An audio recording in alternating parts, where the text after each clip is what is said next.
감사합니다. 늘 수고하는 EDL 찬양단에게도 감사를 드립니다. 지난 주일이 어린이 주일이었고 오늘은 어버이 주일입니다. 이런 이유 때문에 5월에는 아무래도 가정과 가족에 대해서 마음을 많이 모으게 됩니다.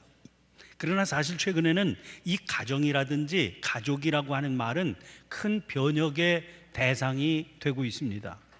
얼마 전까지만 해도 우리 문화에서는 낯설게 느껴지던 이혼이나 재혼이 이제 주변에서 흔히 볼 수 있는 일이 되었습니다.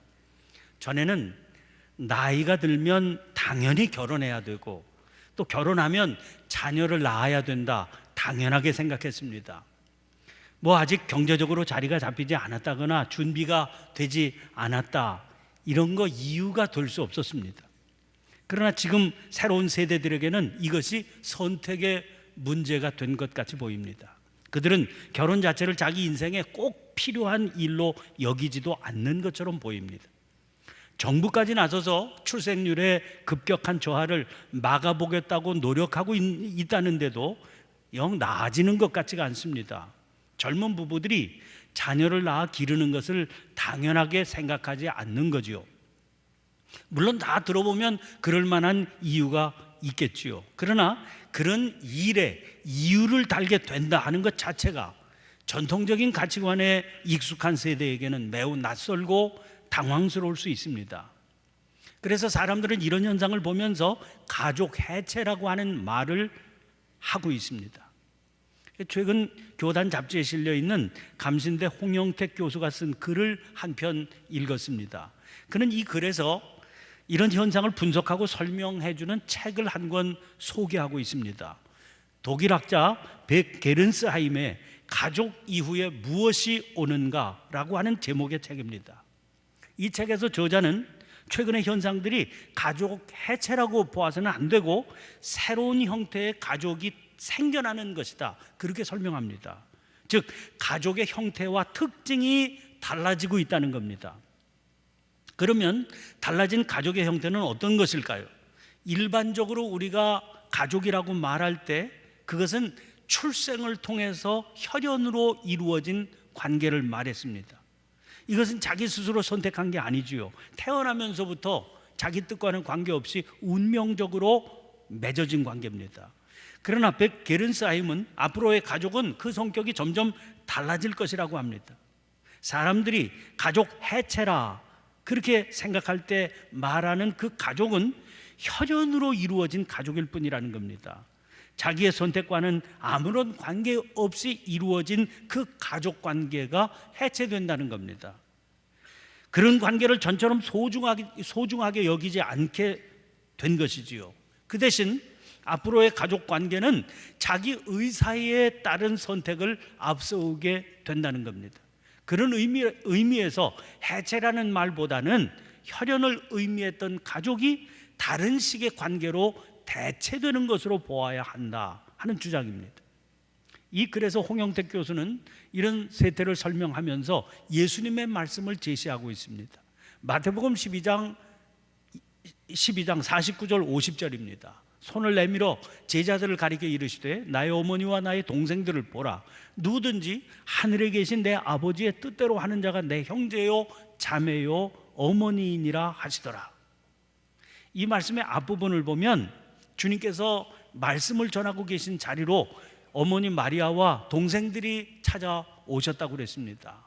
누군가가 이 사실을 주님께 알려드렸지요. 그러자 주님께서 하신 대답이 여기 읽어드린 본문의 말씀입니다. 이 말씀을 통해서 주님은 자기 가족의 새로운 개념을 설정해 보이시는 겁니다.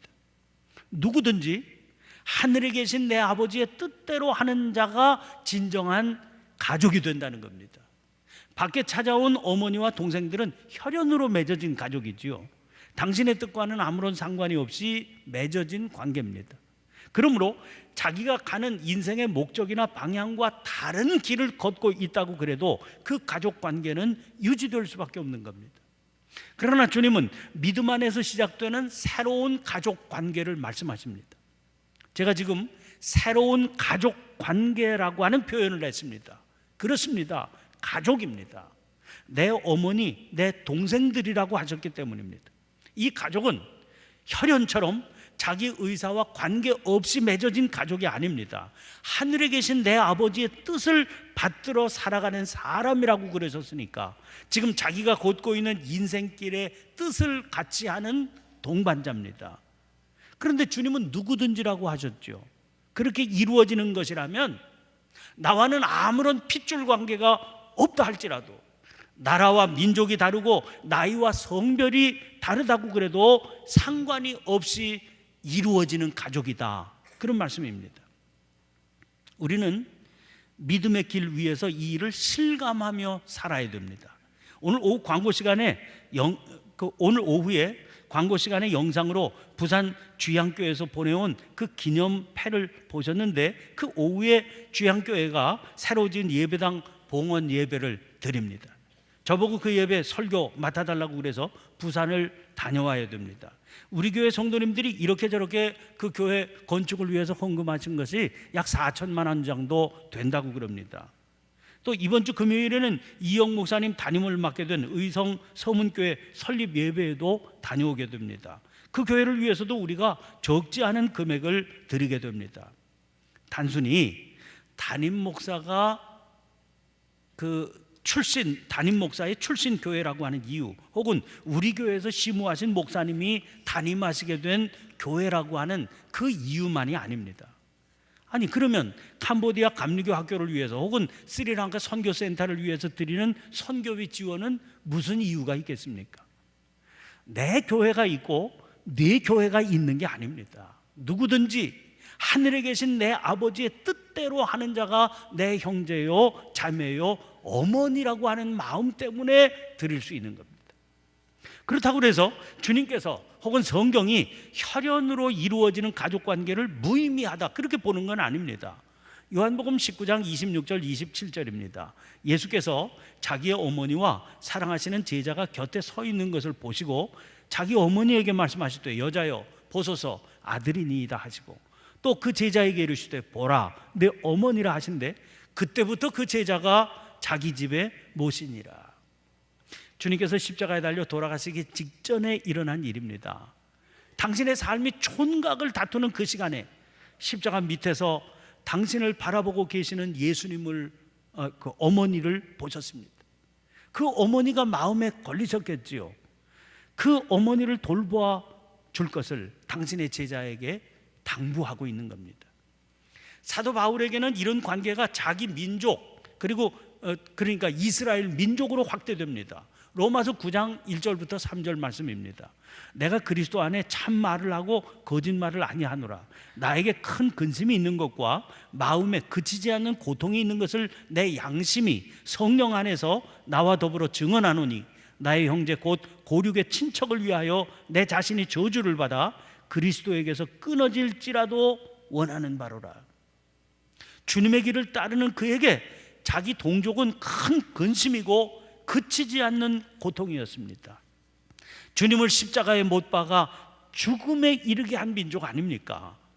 그런데 그 뒤로도 돌이킬 줄을 모르는 겁니다. 복음 전파를 사사건건 가로막고 회방했습니다.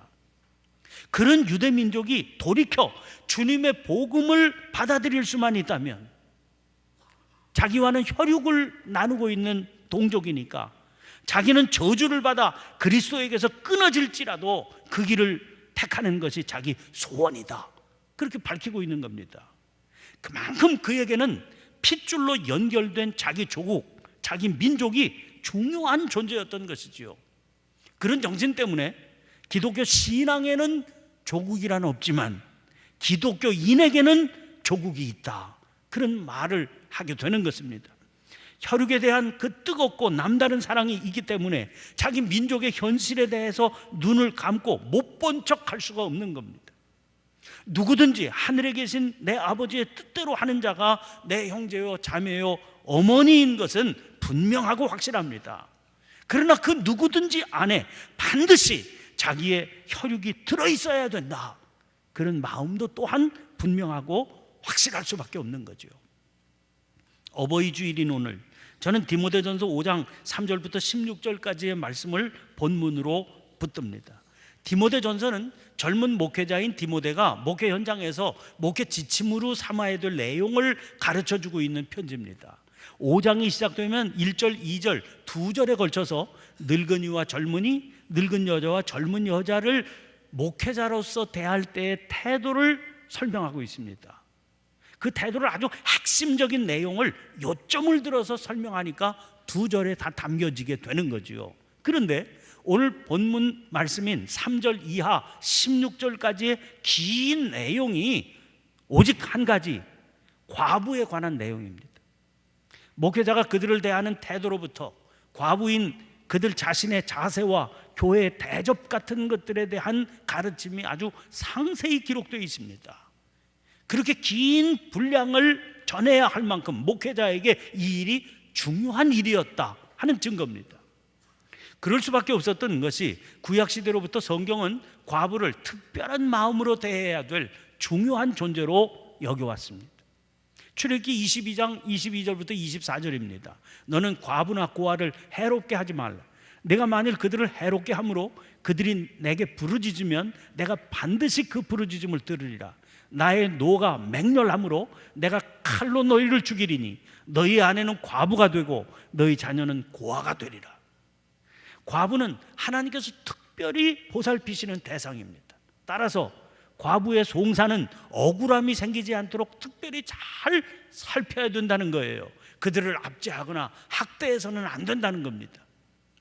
그가 하나님을 두려워하며 살아가는 사람이라면 여기에서 그치지 말고 한 걸음 더 나아가야 됩니다.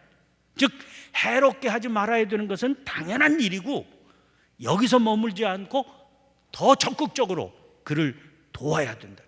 신명기 24장 19절에서 21절입니다. 내가 밭에서 곡식을 벨 때에 그 한 뭇을 밭에 잊어버렸거든. 다시 가서 가져오지 말고 나그네와 고아와 과부를 위하여 남겨두라. 그리하면 내 하나님 여호와께서 내 손으로 하는 모든 일에 복을 내리시리라. 내가 내 감람나무를 떤 후에 그 가지를 다시 살피지 말고 그 남은 것은 객과 고아와 과부를 위하여 남겨두며 내가 내 포도원에 포도를 딴 후에 그 남은 것을 다시 따지 말고 객과 고아와 과부를 위하여 남겨두라. 초대교회는 이러한 성경의 전통을 그대로 따랐습니다. 사도행전 6장 1절 말씀 보세요. 그때 제자가 더 많아졌는데 헬라파 유대인들이 자기의 과부들이 매일의 구제에 빠짐으로 히브리파 사람을 원망하니, 이 말씀을 미루어 볼 때 교회가 과부들을 위한 구제 사역을 아주 적극적으로 펼쳤음을 알 수 있지요. 그렇게 적극적인 구제를 시행할 수밖에 없었던 신앙적인 이유가 있었습니다. 야고보서 1장 27절입니다. 하나님 아버지 앞에서 정결하고 더러움이 없는 경건은 곧 고아와 과부를 그 환난 중에 돌보고 또 자기를 지켜 세속에 물들지 아니하는 그것이니라.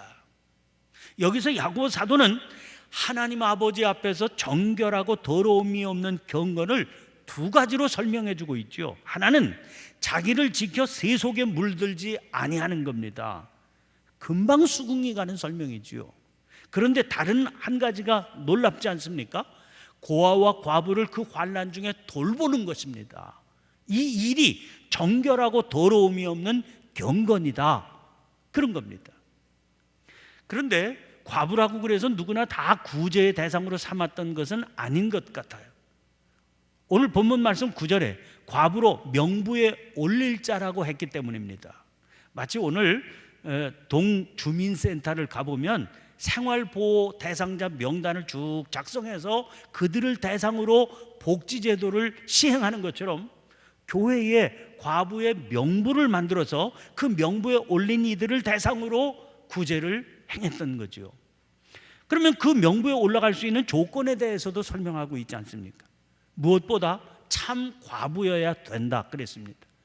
누가 참 과부입니까? 9절 10절 보세요. 과부로 명부에 올릴 자는 나이가 60이 덜 되지 아니하고 한 남편의 아내였던 자로서 선한 행실에 증거가 있어 혹은 자녀를 양육하며 혹은 나그네를 대접하며 혹은 성도들의 발을 씻으며 혹은 환난당한 자들을 구제하며 혹은 모든 선한 일을 행한 자라야 할 것이요. 이런 조건에 해당이 되어서 명부에 오른 이들은 교회로부터 생계 지원을 받으며 살아가게 됩니다. 그런데 5절 말씀 보세요. 참 과부로서 외로운 자는 하나님께 소망을 두어 주야로 항상 간구와 기도를 하거니와. 60세 이상이면 당시로 보면 상당히 고령층에 해당되는 분들이었을 겁니다. 그런 분들의 생계를 교회가 부담하는 대신에 그분들이 감당할 수 있는 사명을 요구했던 것이지요. 그런데 어버이날인 오늘 본문 말씀을 살피면서 제가 특별히 주목을 하게 되는 내용의 말씀이 있습니다. 4절입니다. 만일 어떤 과부에게 자녀나 손자들이 있거든 그들로 먼저 자기 집에서 효를 행하여 부모에게 보답하기를 배우게 하라. 이것이 하나님 앞에 받으실 만한 것이니라. 또 8절 말씀도 보세요. 누구든지 자기 친족, 특히 자기 가족을 돌보지 아니하면 믿음을 배반한 자요 불신자보다 더 악한 자니라. 오늘 말씀에서 요구하는 그 가족의 범위라고 하는 게 상당히 넓어요. 16절 보세요. 만일 믿는 여자에게 과부 친척이 있거든 자기가 도와주고 교회가 짐지지 않게 하라. 이는 참 과부를 도와주게 하려 함이라. 자, 물론 하늘에 계신 내 아버지의 뜻대로 하는 자가 다 내 형제요 자매요 어머니인 것은 분명하고 확실한 것. 그러나 그렇다고 그래서 그 모든 이들을 교회가 다 책임져야 되는 것은 아니라는 거지요. 오히려 누구든지 가까운 친족, 여기서 말씀하고 있는 이 친족은 물론 믿음의 친족이 아니라 혈육으로 볼 때 친족인 거지요. 그런 혈육의 친족이 있다면 그들이 돕도록 해야 된다는 거예요. 이것이 먼저 자기 집에서 효를 행하여 부모에게 보답하기를 배우게 하는 일이고 그것이 하나님 앞에 받으실 만한 것이기 때문입니다.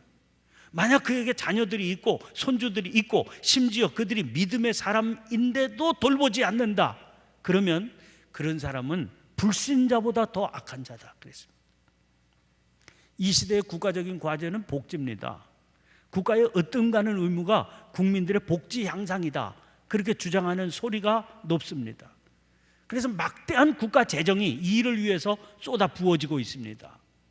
그 결과 옛날 같았으면 기대하지도 못했던 일들이 구체적인 도움으로 제공이 되고 있는 것을 확인하곤 합니다.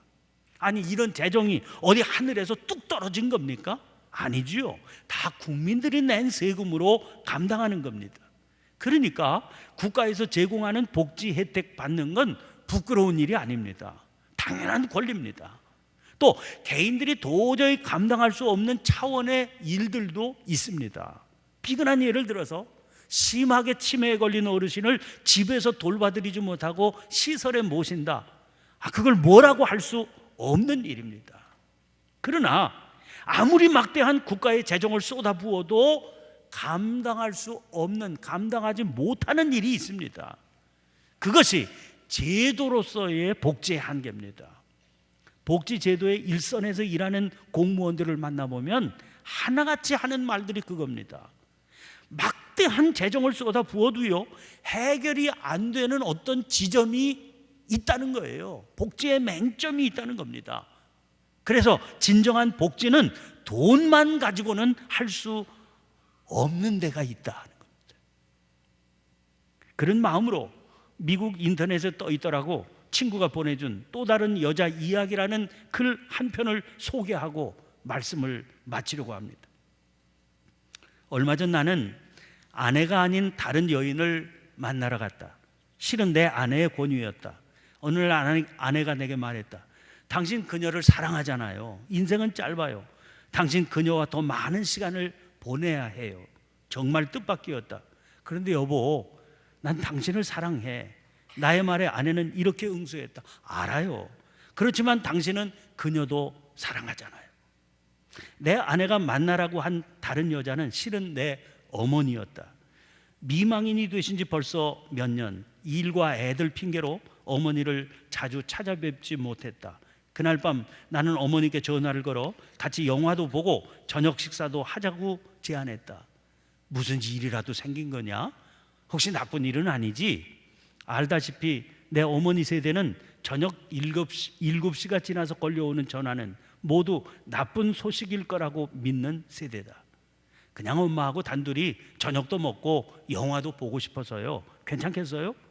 잠시 후 어머니가 덤덤하게 말씀하셨다. 그러자꾸나. 다음 날 저녁 일이 끝나고 차를 몰고 어머니를 모시러 갔다. 금요일 밤이었고 나는 오랫동안 느껴보지 못한 기분에 휩싸였다. 첫 데이트를 하기 전에 갖게 되는 가슴 두근거림이라고나 할까. 도착해서 보니 어머니도 다소 들떠 있는 모습이었다. 집 앞에 나와 기다리고 계셨는데 근사한 옛 코트를 걸치고 머리도 다듬으신 모양이었다. 코트 안의 옷은 아버지가 돌아가시기 전 두 분의 마지막 결혼 기념일에 입으셨던 것이다. 어머니의 얼굴이 환한 미소로 활짝 피어났다. 차에 오르시며 하신 말씀, 친구들에게 오늘 밤에 아들과 데이트하러 간다고 했더니 모두들 자기들 일인 양 들떠 있지 뭐냐. 어머니와 함께 간 식당은 최고로 멋진 곳은 아니었지만 종업원들은 기대 이상으로 친절했다. 어머니가 내 팔을 끼었다. 대통령 영부인이라도 되신 것 같았다. 자리에 앉자 어머니가 메뉴를 읽어달라고 하셨다. 내 눈이 옛날 같지가 않구나. 메뉴를 반쯤 보다 눈을 들어보니 어머니가 향수에 젖은 미소로 나를 빤히 쳐다보고 계셨다. 내가 어렸을 때는 내가 너한테 메뉴를 읽어주었는데 오늘은 내가 읽어드릴게 엄마. 그날 밤 우린 즐거운 대화를 나누었다. 특별한 주제도 아니고 그저 일상적인 이야기였다. 끊임없이 이야기를 나누다 보니 마침내 대화의 미천이 바닥이 났다. 다음에 또 오자꾸나. 단 다음번은 내가 낸다는 조건이야. 어머니를 다시 댁에다 모셔드렸다. 헤어지려니 발이 떨어지지 않았다. 어머니를 안고 볼에 키스하며 내가 그녀를 얼마나 사랑하는지 말씀드렸다. 멋진 저녁이었어. 그렇게 하게 말해줘서 고마워. 아내에게 감사의 말을 전했다. 정말이지 기대 이상이었어. 며칠 후 사랑하는 어머니가 심장마비로 돌아가셨다. 너무나 순식간이었고 어찌 해볼 도리가 없었다. 조금 시간이 흐른 후에 어머니와 내가 함께했던 식당에서 편지가 도착했다. 편지는 이런 내용이었다. 아무래도 다음번 데이트 약속은 지킬 수 없을 것 같구나. 정말 그럴 것 같다. 그러니 이번엔 너와 내 처 둘이서 너와 내가 함께 했던 것처럼 함께 즐겼으면 한다. 너희 식사 비용은 내가 미리 다 지불했다. 그리고 너와 내가 함께 했던 그날 밤의 시간들이 내겐 얼마나 뜻깊은 일이었는지 내가 꼭 알아주었으면 좋겠다. 사랑한다, 엄마가. 그 순간 나는 깨달았다. 우리가 사랑하는 사람에게 그 사람을 사랑하고 있음을 알게 하는 것이, 그리고 그 사람을 위해 시간을 내는 것이 얼마나 중요한가를. 우리는 우리가 사랑하는 사람들이 얼마나 오랫동안 우리와 함께 할 것인지 모르고 있다. 이 세상을 살아가는 데 있어서 가족보다 더 중요한 것은 아무것도 없다. 만약 어머니가 아직 살아계시다면 어머니에게 감사하고, 만약 안 계시다면 어머니를 기억하시라. 그 어느 경우든 이 글을 다른 사람들에게 보내 그들의 어머니가 그들에게 얼마나 많은 것을 의미하는지 기억하게끔 도와주시기를. 그러면 당신은 바로 그들이 어머니를 찾아뵐 수 있도록 강하게 자극할 수 있을 것이다. 시간은 결코 되돌려 받을 수 없는 것이기에. 기도하겠습니다. 은혜로우신 하나님, 부모님을 통해 소중한 생명을 허락받았고 그분들의 헌신적인 돌봄으로 양육을 받아 이 땅에서 살게 된 저희들입니다. 그 사랑 아니었다면 어찌 오늘 저희들의 삶이 있었겠습니까? 오늘의 자기 생명을 하나님께서 허락하신 소중한 선물로 고백한다면 그것을 전해주신 부모님께 효를 행하는 것이 마땅한 일인데도 저희들은 그 책임을 온전히 감당하지 못했습니다. 어버이 주일인 오늘 불신자보다 더 악한 자라 하신 그 말씀이 아프게 저희를 찌르고 있습니다. 저희들의 불신앙을 용서하여 주옵소서. 이제라도 돌이켜 부모님의 세미한 호소에 귀를 기울이며 돌보아 드릴 수 있게 해 주시옵소서. 그런 사랑 드릴 수 없게 된 자녀들에게는 믿음 안에서 새롭게 이루어진 가족 안에서 못다한 효를 행할 수 있는 은혜와 각오를 허락하여 주시옵소서. 부모 사랑을 통해 저희들의 연약한 믿음을 더 온전케 세워주시는 예수 그리스도의 이름으로 기도하옵나이다. 아멘. 아멘.